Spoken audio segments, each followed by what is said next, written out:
Hey YouTube, and welcome back to my channel. So today is day 4 of Vlogmas and I'm still doing it.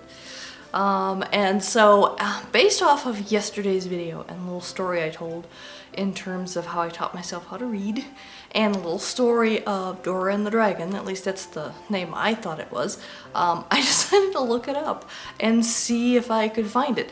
It was from a Sesame Street storybook, and I actually found it, so use a picture of the cover of the storybook, and yep, that's the one I remember. Although the story itself is actually, it's a different name than what I remember. It's actually The Diamond D and the Dreadful Dragon. Still a lot of D words in the story, but that's the name of the story. It does have a princess named Dora, and the dad, and she calls her dad Daddy and all this stuff. So, but I found, so it's a rather obscure storybook and everything. So it took me a while to see if I could find the text of the story, and I did. Someone actually copied the text of the story into their blog some years ago, and I'm like, oh, thank you. So I thought it just might be fun. The very first story that I ever read to myself when I was about 4 years old is this story. And so I thought I would tell the story. And for those of you with dirty minds, no, when it says the Diamond D, it's not that kind of D. So just erase that, wash that brain out with soap right there. It's literally a necklace made out of diamond in the shape of a letter D. So, because it's Sesame Street. Come on, letter of the day. Keep up with me, huh? So anyway, so today I'm not gonna ramble too much. I am just going to give you a quick story time and read you the story of The Diamond D and the Dreadful Dragon. Bear with me, lots of D words here. Dozens of years ago, in a drafty castle, Duke David of Dundeedle did dwell. Duke David was dumpy but dignified. He had a darling daughter named Dora, who was a delight. One day, Dora danced through the door in the dear little dress decorated with daffodils.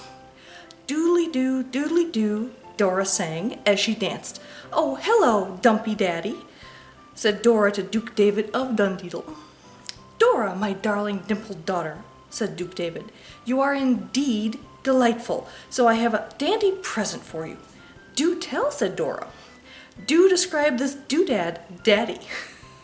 "It's a dazzling diamond D, dangling from a chain." So hanging the D around Dora's dimpled neck, Duke David of Dundeedle departed through the door. Although Dora and Duke David didn't know it, someone else dwelt in the castle. This someone was Donald, the Dreadful Dragon of Dundeedle. "I am Donald, the Dreadful Dragon of Dundeedle. I live in a dungeon downstairs in Duke David's dwelling. It is a deep dungeon, a dark dungeon, a deep, dark, damp, dank, dreary dungeon. It is a dump." Donald uses dozens of D words, which was the only nice thing you could say about him. Otherwise, he was a dud. Donald the Dragon dashed from his dungeon directly to Duke David's dandy daisy patch. "I am dashing from my dungeon to steal the Diamond D that Duke David gave his daughter Dora," he said. Donald, the doer of dark deeds, drifted into the daisy patch. Dora, daughter of Duke David, saw the delightful dragon and dropped a drooping daisy from her dainty dimpled hand. She danced directly up to Donald the Dragon and declared, "Well, look who's here, a dear doggy. Hi there, doggy." Donald disbelieved his droopy ears. "Doggy?" he screamed. "Did you say doggy?" "Definitely," said Dora. "Well, I do declare," said Donald. "If Dora the dignified Duke's David's daughter thinks that I, Donald the Dreadful Dragon of Dundeedle, am a doggy, then Dora is dumb." "But you're the dearest doggy I've ever seen," Dora declared. "Do come and dwell in our castle, doggy dear, and I'll give you this Diamond D, which my doting daddy draped around my dimpled neck."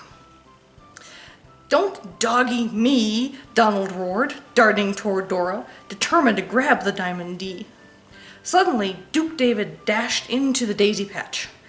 Diving between darling Dora and dreadful Donald, the Duke drove Donald around and around the daisy patch.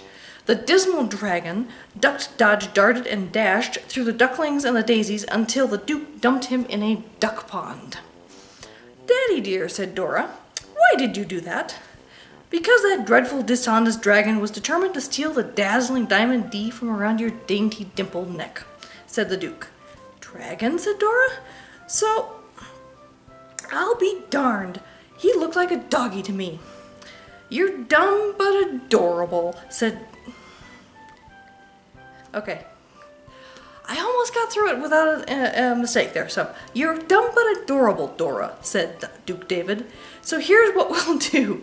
From this day on, this dreadful dragon will dwell in a doghouse, dine on dog biscuits, and do doggy tricks to delight my divine daughter Dora, or else."